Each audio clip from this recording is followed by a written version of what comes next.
6956 nursing ఆఫీసర్ల నియామక ప్రక్రియ పూర్తి చేసి పెద్ద ఎత్తున పబ్లిక్ గా లాల్ బహదూర్ స్టేడియంలో ఉద్యోగస్తులు ఒక్కరికే కాదు అధ్యక్ష, వాళ్ళ కుటుంబ సభ్యులను కూడా అందరినీ పిలిచి అమ్మ మీ సంతోషంలో మేము కూడా పాల్పంచుకుంటున్నాం, మీ కుటుంబ సభ్యులు కూడా తీసుకొని రండి అని చెప్పి అందరిని కూర్చోబెట్టి ఒకటే రోజు 6956 నర్సింగ్ ఆఫీసర్ పోస్టులే మా ముఖ్యమంత్రి గారు, మా వైద్య ఆరోగ్య శాఖ మంత్రి గారు, నేను మిగతా మంత్రులు అందరం కలిసి ఆ రోజు ఒకటేసారి 6,000 మందికి ఎప్పుడైనా ఇచ్చారా? కానీ 6 కూడా ఈ రైతులు ఎందుకు అధ్యక్ష? అట్లాగే సింగరేణి కాలేజీలో 412 కారుణ్య నియామకాలు, 29 మందికి ఉద్యోగ నియామకాలు భర్తీ ప్రక్రియ పూర్తి చేసి వారికి నియామక పత్రాలు సాక్షాత్తు డాక్టర్ బాబాసాహెబ్ అంబేద్కర్ సాక్షిగా పబ్లిక్ గా డాష్ ఏర్పాటు చేసి వారితో పాటు వారి కుటుంబ సభ్యులను కూడా అందరూ పిలిచి అమ్మ ఉద్యోగాల పండగ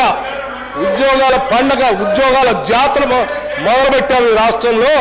ఇది ఆరంభం మాత్రమే, అంతం కాదు. ఈ సంవత్సరం మొత్తం ఇటువంటి జాతరలే ఉంటాయి ఈ రాష్ట్రంలో అని చెప్పి ఒక కార్యక్రమం చేశాం. అంతెందుకు అధ్యక్ష, ఈ రోజు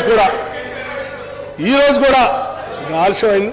ఈ రోజు కూడా ఇంకొక గంటలో ఇంకొక 2,000 మందికి సోషల్ వెల్ఫేర్ డిపార్ట్మెంట్లో సంబంధించి రెసిడెన్షియల్ స్కూల్ సంబంధించి ఇవాళ వాళ్ళకు కూడా పిలిచి భారీ ఎత్తుగా హైదరాబాద్ పిలిచి నియామక పత్రాలు అందిస్తామని. ఈ రాష్ట్రంలో నిరుద్యోగ యువకులు వాళ్ళు కన్న కళలు నిజం చేయటం కోసం ప్రతిరోజు వాళ్ళ కోసం ఆలోచన చేస్తాం అధ్యక్ష. సాధ్యమైనంత వరకు ఈ ఉద్యోగాల జాతర కొనసాగుతూనే ఉంటుంది అధ్యక్ష. వారికి కూడా ఈ వేదిక నుంచి వారికి కూడా నేను ఆహ్వానిస్తా ఉన్నాను. ఈ ఉద్యోగ నియామక పత్రాలు అందించేటప్పుడు దయచేసి మీరు కూడా అందులో వచ్చి పాల్గొని, ఇది మన రాష్ట్రం అధ్యక్ష, మన యువత వాళ్ళంతా మీరు కూడా ఆనందంలో పాల్పంచుకోవాల్సిందిగా కోరుతా ఉన్నాను.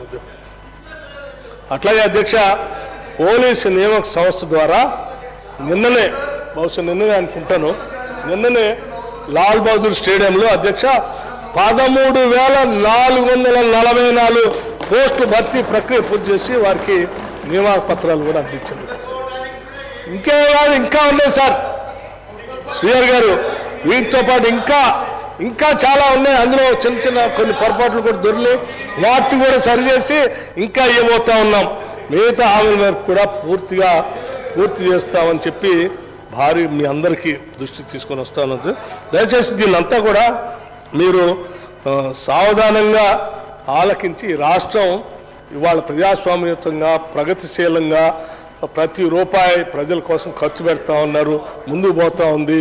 ఈ తెలంగాణ నిర్మాణం జరుగుతూ ఉంది. ఆనందించండి, సంతోషించండి, అభినందించండి. అట్లాగే అధ్యక్ష